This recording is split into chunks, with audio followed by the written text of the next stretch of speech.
So we have to begin right now from chapter number 2. So देख लीजिए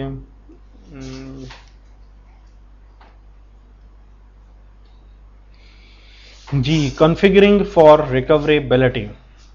As a whole overall synopsis देख लें अपने workshop 2 का.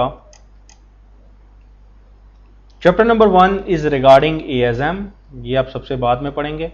चैप्टर नंबर 2 से लेके chapter number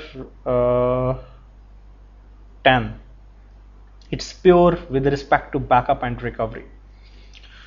complete recovery, incomplete recovery, ये सारी की सारी जिसे कहते हैं चीज़ें इसके अंदर डिस्कस होंगी. Complete, incomplete, flashback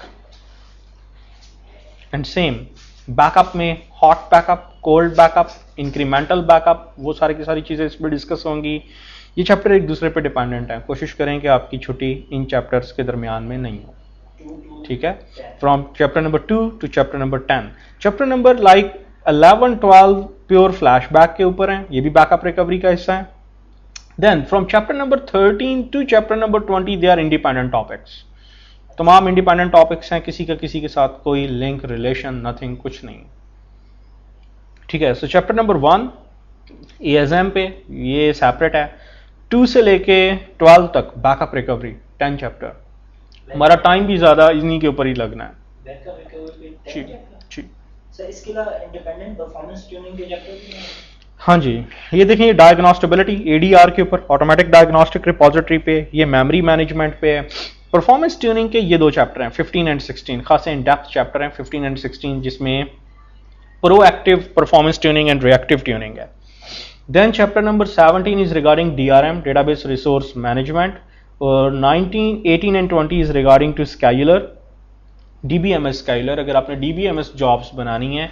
and chapter number 20 is regarding NLS, national language set, उसके अकॉर्डिंगली कोशिश करें कि चैप्टर नंबर 2 से ऑनवर्ड टिल 12 आपकी कोई ब्रेक नहीं हो दरमियान में. ठीक है.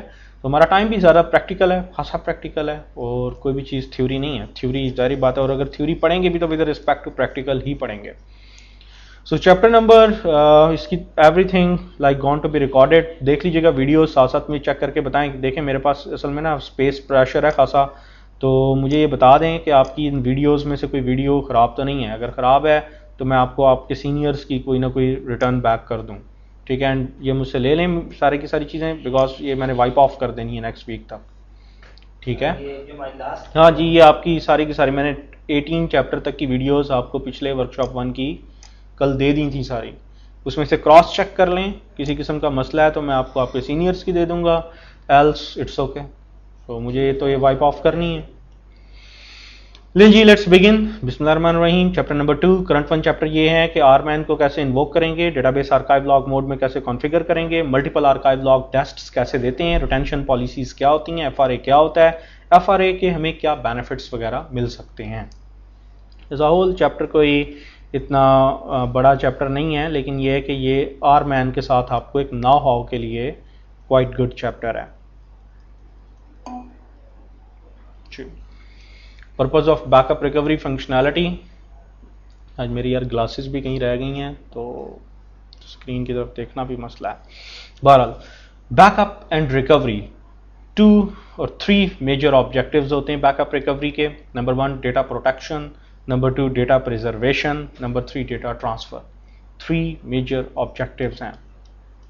डेटा प्रोटेक्शन लाइक के मीडिया फेलियर हो जाता है. आप जितनी भी DR साइट्स, चाहे आप डेटा गार्ड लगाते हैं या आप रैक एनवायरनमेंट लगाते हैं, या आप यहाँ पे कह लें कि कोई ओरेकल स्ट्रीमिंग इम्प्लीमेंट करते हैं. सो DR के यही 3 सॉल्यूशंस हैं, स्ट्रीम्ड एप्लीकेशन, डेटा गार्ड या rack.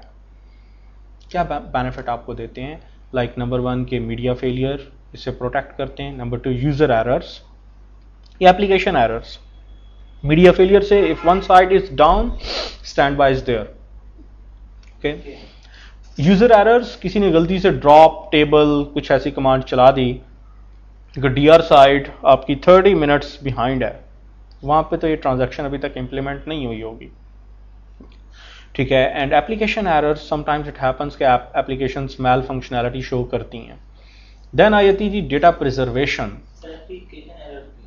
Application errors it's quite rare chance के हों, लेकिन जैसे एप्लीकेशन सर्वर्स हैं, sometimes AS gone to be down, से एएस डाउन हो गया ना, एएस प्री मेच्योर डाउन हुआ तो क्या होता है 1,00,000 ट्रांजैक्शन अबॉर्ट हो गई, या हमें नहीं पता कि उसकी कंसिस्टेंसी क्या की है उसने। सो डेट्स आए कि फिर आपको उसकी टेक केयर करनी पड़ती है। डेटा प्रिजर्वेशन से 2 डेटा सेंटर्स हैं आपके, तो प्राइमरीली तो ऐसा है कि अगर एक डीआर डेटा सेंटर है आपका या डीआर साइट है आपकी डिजास्टर रिकवरी साइट, तो सेकंड प्लेस के ऊपर आपका डेटा तो ऑलरेडी पड़ा हुआ है। 2 डेटा सेंटर्स हैं ना, तो सेकंड साइट पे तो आपका डेटा प्रिजर्व्ड है ऑलरेडी किसी और जियोग्राफिकल पोजीशन पे, तो ठीक है वो आपके काम आएगा। उसकी कॉस्ट डेफिनेटली अगर आईटी के अकॉर्डिंगली या बजटिंग के अकॉर्डिंगली बात करें तो आपको इसकी कॉस्ट पड़ रही है। क्वेश्चन तो सिंपल मैनेजमेंट यही राइज होता है ना कि why we need 2 data centres या 3।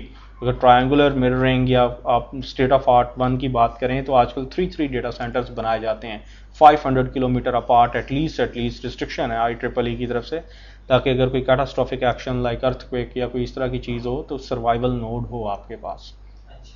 ठीक है, तो ये होता है कि 500 किलोमीटर अपार्ट लाजमी हो। जो भी क्रिटिकल सॉल्यूशंस हैं उनमें ऐसा किया जाता है। ठीक है, 500 किलोमीटर अपार्ट रखे जाते हैं, लेकिन ये कुछ हार्ड एंड फास्ट रूल नहीं है। समटाइम्स इट हैपन्स कि बहुत कैटास्ट्रॉफिक एक्शन हो जाता है। लाइक आज से कोई 1.5 साल पहले TracFone, one of our major client INC US का प्रीपेड और पोस्ट पेड पूरे US कनाडा में इनके खासे कह लें कि चलते हैं। Like as a carrier company complete वहाँ पे तो ये कॉन्सेप्ट नहीं है कि आप मोबाइल फ़ोन सेपरेट लें और सिम सेपरेट लें, SIM plus mobile prepaid post paid as a package deal आपको मिलती है। सो 3 डेटा सेंटर्स इनके थे, like 1 is in Miami, okay, 1 is in Atlanta और एक डॉरल में। सो ये होता है कि यूजुअली जब हरिकेन सीजन आता है so we have to switch up from Miami to Atlanta. 2 stand by data centres हैं, एक आपका एक्टिव डेटा सेंटर है क्योंकि हेड ऑफिस मियामी फ्लोरिडा में है। सो यूजुअली मियामी वाला ही आपका एक्टिव डेटा सेंटर रहता है 6 माह। सो ये था कि कॉमन प्रैक्टिस थी मोर और लेस वीकेंड के ऊपर स्विच अप करना था एवरीथिंग टू अटलांटा। लो इनिशिएट हुआ सारे का सारा काम। So what gone to be happens, इधर हो गया पावर फेलियर, वो कोई जनरेटर्स वगैरह भी थे, कोई सर्ज आई इलेक्ट्रिक, तो कोई प्रोटेक्शन यूनिट लगा हुआ था, उसने सारा कुछ इसे कहते हैं वो डाउन कर दिया। ठीक है, we have 2 active data center, 1 is active, 1 is like जो दूसरा था। तो ये ड्यू टू पावर प्रॉब्लम आ गया, और मियामी में उन दिनों वैसे ही कोई हरिकेन सीजन था, थंडर स्टॉर्म आया, लाइटनिंग हुई, सारी की सारी मशीन अर्थ हो गई। डॉरल ये कोई 24 आवर्स अर्लियर इसमें कोई प्रॉब्लम आ रहा था, तो जो एक्टिव हमारा डेटाबेस है जो 50 टेराबाइट का है ट्रांजैक्शनल, जिसके ऊपर सारी की सारी स्विचिंग होती है, तो वो हाफ एन आवर पीछे था। 3 डेटा सेंटर्स हैं, heavy cost implemented and never happen in history of TracFone, ऐसा कभी नहीं हुआ पिछले 10 साल में। बट कह लें कि अकॉर्डिंग टू स्टैंडर्ड्स एवरीथिंग है, लेकिन चंद एक चीज़ें जब होनी शुरू हुई हैं तो बस हो गई। ट्रायंगुलर था, हालांकि ट्रायंगुलर था। मतलब इस सिनेरियो से ये समझ आया कि ट्रायंगुलर भी आपका फेल हो सकता है। दुनिया में हर चीज़ की कह लें कि जितने रेप्लिका फिजिकल रेप्लिका बनाए जाए कम है आपका कहने का। हाँ, कहने का मतलब यही है कि देखिए कैटास्ट्रॉफिक एक्शन या कॉन्टिजेंट प्लान कॉन्टीजेंसी के ऊपर अब आज तक कभी ऐसा नहीं हुआ था कि लाइटनिंग इतनी हैवी किस्म की हुई हो तो डायरेक्ट बिल्डिंग के ऊपर आ गई, डेटा सेंटर वाली बिल्डिंग के ऊपर ही लाइट आई और उधर प्रोटेक्शन यूनिट लगा हुआ था जिसने उसको अर्थ करना था।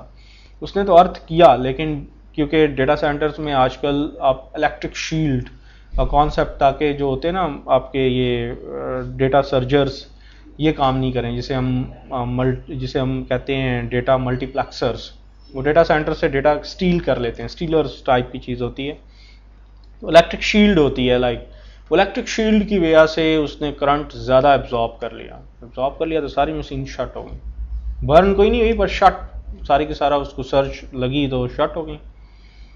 सो लाइक के लेकिन इसमें एक सबसे बड़ा डीआर प्लान ये है कि होल यूएस वगैरह को air cash is a company, उसकी अपनी डेडिकेटेड सैटेलाइट्स हैं, तो एक सारे के सारे जो है ना, जस्ट लाइक जैसे यहाँ पे पाकिस्तान में PTA है, पाकिस्तान टेली कम्युनिकेशन अथॉरिटी, जो सबको डायरेक्टिव्स वगैरह देती है, यूफोन और इनको मोबिलिंग, सो एयर कैश वहाँ पे ज़्यादातर जितने भी कैरियर कंपनीज हैं, अमेरिकन मोबाइल, ट्रैकफोन, AT&T, वो एयर कैश की सर्विसेज यूज़ करते हैं। सो इन लोगों ने as a DR air cash से ये एग्रीमेंट किया हुआ था कि अगर हमारा कभी भी नेटवर्क आउट हो so we have to use air cash, लेकिन उसमें ये होता है कि बचता फिर कुछ नहीं, आपको पे उनको ज़्यादा करना पड़ता है, लेकिन ये होता है कि बिजनेस इफेक्ट नहीं होता, ठीक है, प्रॉफिटेबिलिटी कम हो जाती है लेकिन ये होता है कि बिजनेस इफेक्ट नहीं होता है। सर ये तो यूएस का हाल है, हो जाता है। डेटा सेंटर आप यहाँ पे समझ रहे हैं, जैसे आपने फिलहाल बताया जैसे वो एयरपोर्ट के बाद एमसीबी अपना टावर खड़ा कर रहा है डेटा सेंटर का, इन लोगों का क्या पाकिस्तान में ऐसी कंपनीज का क्या फ्यूचर है? नहीं देखें, ट्रायंगुलर में कभी ये नहीं, ऐसा कभी 1.5 साल में अब दोबारा भी कभी नहीं हुआ, लेकिन ये हुआ है कि अब हम लोगों ने रिलाय करना छोड़ दिया। पहले ये रिलाय था कि S3 हैं तो चलो यार कोई ना कोई एक एक्टिव तो चलेगा, हालांकि रैक डिप्लॉयड है, लेकिन डाउन मींस डाउन। बहरहाल डेटा ट्रांसफ़र, यस, जब आप एक एक्टिव डेटा सेंटर रखते हैं इन अ मंथ, आपकी प्रैक्टिस होती है कि 6 मंथ के बाद दूसरे पे डेटा चला जाएगा, तो यस डेटा साथ साथ रेप्लिकेट होता रहता है, आप किसी एक डेटा सेंटर के ऊपर डिपेंडेंट नहीं होते, एक साइट के ऊपर डिपेंडेंट नहीं होते। Typical backup and recovery task, यहाँ पे मेरा काम है आपको सारी backups, all type of backups, all type of recoveries करवा देना। But being a good dBA, ये आप लोगों ने सोचना है, हम लोगों ने पढ़े थे 2 objective, to decrease MTTR, mean time to recover it should be 0 ideally, database fail हो, फोरन अवेलेबल हो।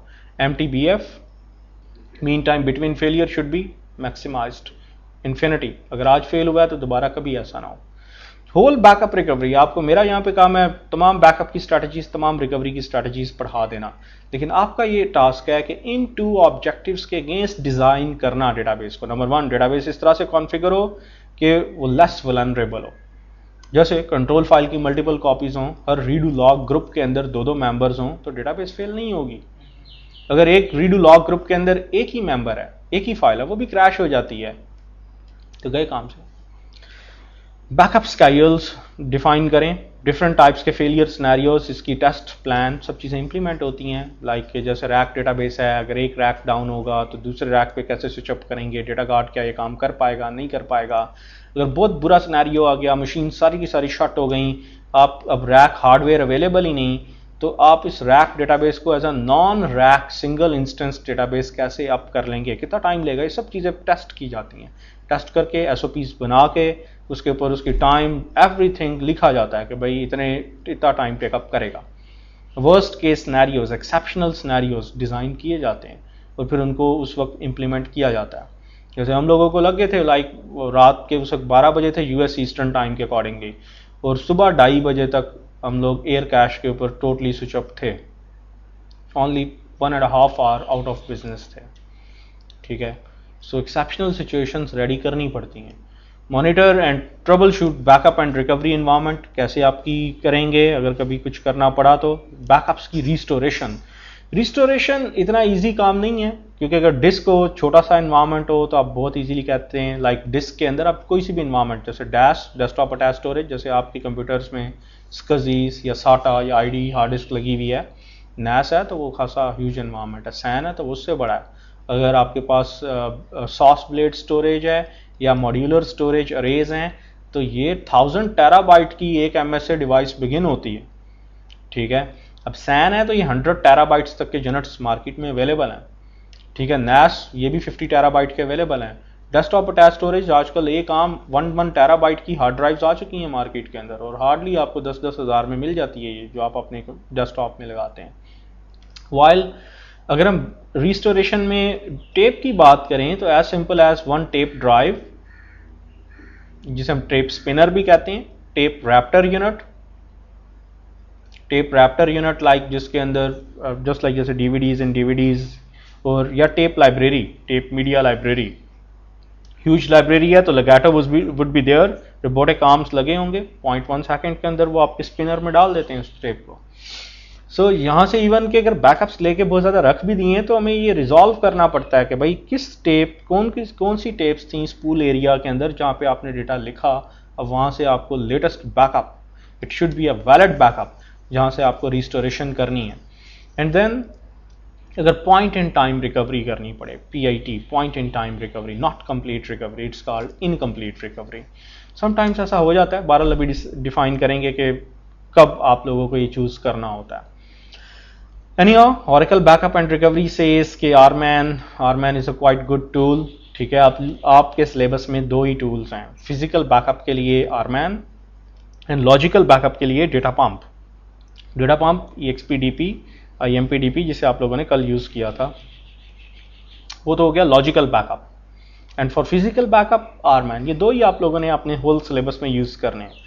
आरमैन के चंद एक बेनिफिट्स हैं, लाइक नंबर 1 कि आप चाहे सिंगल इंस्टेंस या रैक या डेटा गार्ड एनवायरनमेंट में यूज़ कर लें, कमांड्स एक ही हैं, एक ही बार सीखनी है, एवर स्मूथली यूज़ होंगी।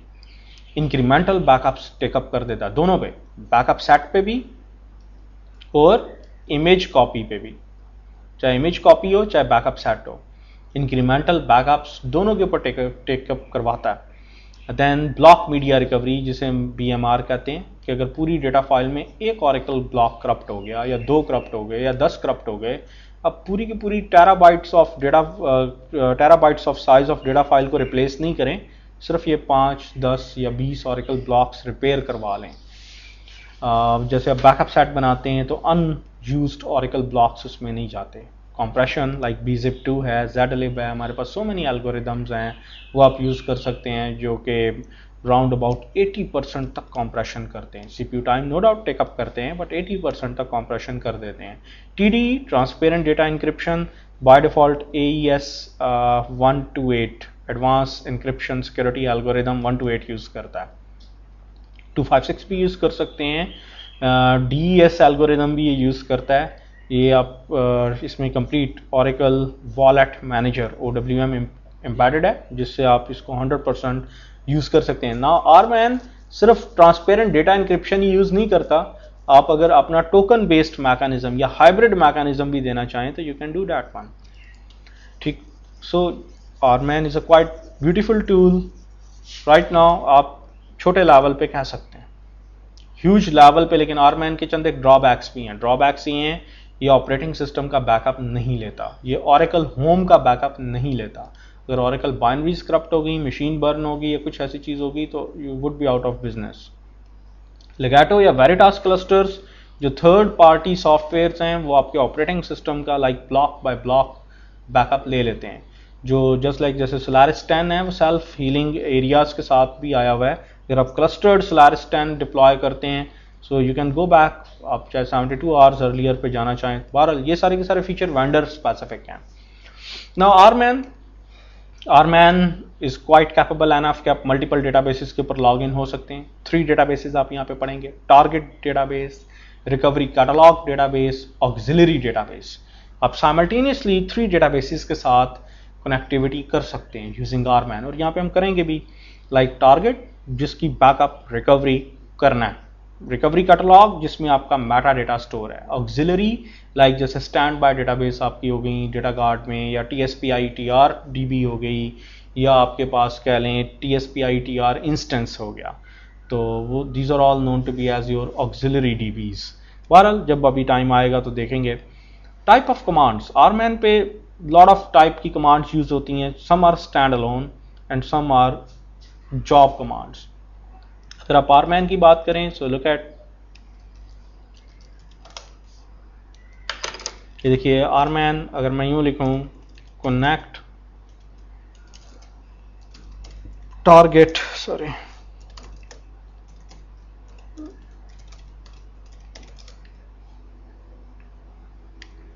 लिस्ट बैकअप, आगे ओरिजिनल कमांड इतनी नहीं होती, ओरिजिनल कमांड तो ये होती है लिस्ट बैकअप व्हाट, किसका बैकअप दिखाए, लिस्ट कॉपी या list backup. Backup mean everything, जो चीज़ भी है लिस्ट की कमांड है।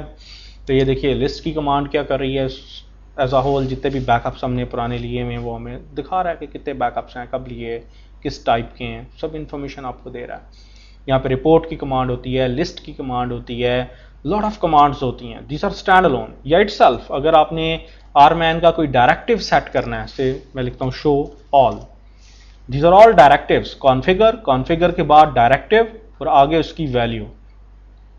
चेंज भी करना है तो यही कमांड होगी, कॉन्फ़िगर, आगे पैरामीटर का नाम, आगे उसकी नई value. So as a whole ये भी आपकी 1 by 1 इंटरेक्टिव मोड पे कमांड्स चलेंगी सारी की सारी। Some are like in a run block, like run block के अंदर आप एक run keyword start brace end brace, इसमें lot of commands like backup की हर कमांड टर्मिनेटर पे एंड होती है सेमीकोलन पे, तो लॉट ऑफ बैकअप की कमांड्स, रिकवरी की कमांड्स तो आप इकट्ठी लिख सकते हैं रन ब्लॉक के अंदर, नो इशू चलेंगी। ये देखिए जैसे रन में यहाँ तक एक कमांड है सेमीकोलन तक, फिर आगे दूसरी कमांड है, फिर उसके बाद आगे तीसरी कमांड है, सो नो इशू, अभी at a moment you can do that one. अभी मैं इन कमांड्स की स्पेक्स में नहीं गया कि कमांड के मीनिंग क्या हैं, वो चलती कैसे है या क्या बाकी सब कुछ करती है। So let's begin configuring your database for backup and recovery operations, like first archive log mode में आप होने चाहिए। हम लोगों ने last time archive log mode में जा चुके हैं, हमारी archive log files they are going to be generated। हम archive logs किधर स्टोर कर रहे हैं, फ्लैश रिकवरी एरिया के अंदर इनसाइड FRA। तो हम लोगों ने लास्ट टाइम archiver प्रोसेस को इनिशिएट करवाया था कि आपने कुछ भी नहीं करना, you have to just shut it clean, like shut down immediate के साथ शट किया, डेटाबेस को माउंट मोड के अंदर लेके गए, right down alter database archive log, alter database open, इतना ही काम किया था आप लोगों ने। आर्काइव क्योंकि जो पुराने पैरामीटर हैं, मैंने आपसे पहले कहा था कि जो 9i तक यूज होते थे, log underscore archive underscore start, log underscore archive underscore dest, log underscore archive underscore format, now these are 3 deprecated parameter, पुराने हो चुके हैं, ये वह पैरामीटर नहीं देंगे। सिर्फ और सिर्फ आपको माउंट करना है, ऑल्टर डेटाबेस आर्काइव लॉग लिखना है, ऑल्टर डेटाबेस ओपन लिखना है, वो खुद ही OMF oracle manage file mechanism use करता है। और देखें यहाँ पे जो आपके बने भी हुए हैं archive logs, G02 app oracle, और यहाँ पे देखें कहाँ पे थे जी हमारा flash recovery area, here we got ORCL, और ये देखिए आर्काइव लॉग्स। आज इसके ऊपर 19 तारीख है जी, संडे, आज की ये आर्काइव लॉग्स अभी तक जनरेटेड, ठीक डियर। सो ये तो काम था अभी पिछला, जो कि हम वर्कशॉप 1 में सारा करके अभी तक आए हुए हैं। हाँ, यहाँ पे नई चीज आप लोगों ने क्या पढ़नी है, okay we have few parameters.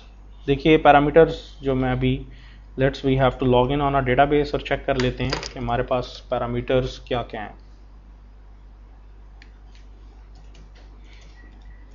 क्या है जी सिस्टम ऑरेकल, यहाँ पे क्या नाम है, ऑरानेट। आर्काइव लॉग ऑन करते हैं, फिर डेटाबेस की एफिशिएंसी पे इफेक्ट नहीं डालता है। क्योंकि मैं पिछले दिनों एक स्कीमा से कल परसों नेट समझ लगा हूँ, तो वो डेटा कनेक्शन लॉस का वो एरर आना शुरू हुआ। मैंने अपने DBA से क्या कहा यार, दूसरे बंदे को यार उसका आर्काइव लॉग जो है ना ऑफ कर। जब हैवी एक्टिविटी करनी हो ना, जब हैवी एक्टिविटी करनी हो, data like data objects move करनी है, माइग्रेशन टाइप एक्टिविटी करनी है, तो आर्काइविंग हमेशा ऑफ करनी पड़ती है।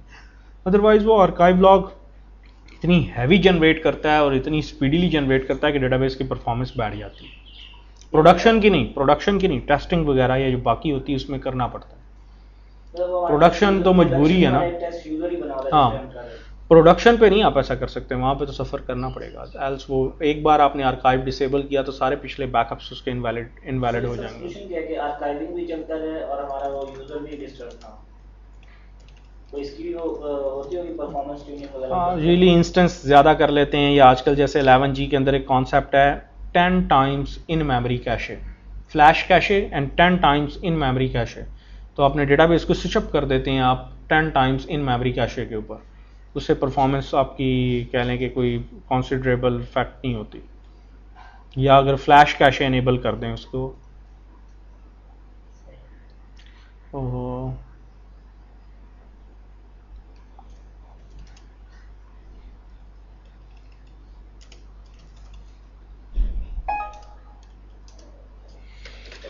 ये लें जी, ये देखिए हम लोग क्योंकि लास्ट टाइम अभी तक हम लोग क्या यूज कर रहे हैं, हम तो यूज कर रहे हैं लॉग अंडरस्कोर आर्काइव अंडरस्कोर डेस्ट, और इसके अंदर किसका पाथ लिखा हुआ है, फ्लैश रिकवरी एरिया का पाथ लिखा हुआ है। एक आर्काइवर प्रोसेस है हमारा, ठीक है, by default we have only one archiver process, और वो एक ही जगह के ऊपर एक ही कॉपी जनरेट कर रहा है, और वो यहाँ पे, और इसका पाथ क्या है, फ्लैश रिकवरी एरिया। और बाय डिफॉल्ट हम लोग कितने प्रोसेसेस मैक्स इन्वोक कर सकते हैं देख लेते हैं। हाँ जी, कितने इन्वोक कर सकते हैं,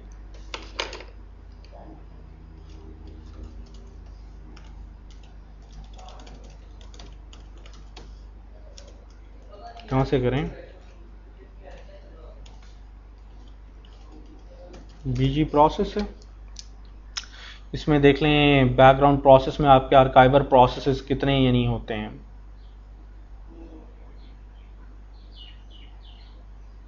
ये जो आपके पास वर्जन है ना 11.2.0.2.0,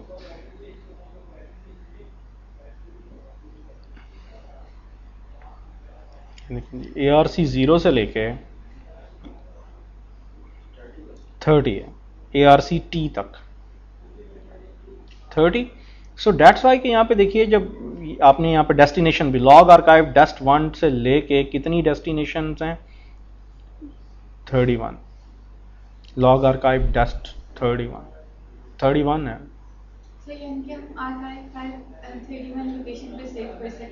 जी बच्चा जी, आप 100% ऐसा कर सकते हैं। लाइक आप 1 से लेके 30 तक 30 लोकेशंस होगी ना, तो ये देखिए अब आप आर्काइव लॉग टेस्ट नहीं, आर्काइव लॉग टेस्ट 1 से लेके टेस्ट 31 कॉपीज एक आर्काइव लॉग फाइल की बन सकती हैं साइमल्टेनियसली। और इसका मतलब है कि इसके बैकग्राउंड पे भी मैं आपको प्रोसेसेस भी दिखा रहा हूं। 31 आपके 31 या 36 होंगे, not 31। Wait a minute,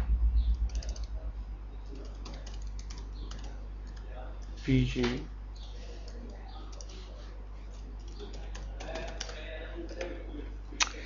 select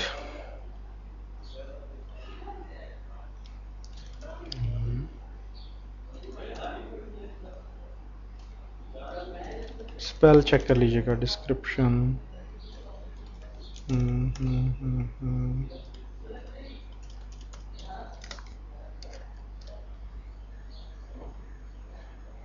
different versions में डिफरेंट होते हैं, तो ये देखना पड़ता है। इसके मेटा डेटा को स्कैन करके भी देख लेते हैं कितने हैं।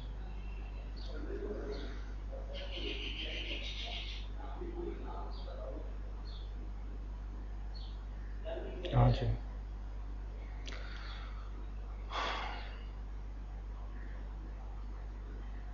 डीबी राइटर देखें कितने हैं। डीबी राइटर 30, हाँ वो सॉरी डीबी राइटर हैं 36, 0 से लेके 35 तक ना। आर्काइवर हैं AR आर्काइवल 0 से लेके 29 30, यानी 30 लोकेशंस के ऊपर मैक्स आप अपना मल्टीप्लेक्सिंग कर सकते हैं। The version is this one 11.2.0.1.0 इसके अकॉर्डिंगली, ठीक है। ये सिर्फ और सिर्फ कॉन्फ़िग्स इसके अकॉर्डिंगली हैं, क्योंकि डिफरेंट वर्जन्स में डिफरेंट कॉन्फ़िगरेशंस हैं। 36 DB राइटर प्रोसेसेस एंड 30 आपके कह लें कि आर्काइवर के प्रोसेसेस हैं, ठीक। अब यहाँ पे इस करंट फ्रंट टॉपिक में हमने यही पढ़ना है कि अगर हम मल्टीपल डेस्टिनेशंस, लोकल डेस्टिनेशंस या रिमोट डेस्टिनेशंस बनाएं तो कितनी बनाएं और उसके क्या प्रॉस एंड कॉन्स हैं। वीडियो हो रही है जी 30 मिनट्स की, I am going to flush it ताकि कंसिस्टेंसी रहे।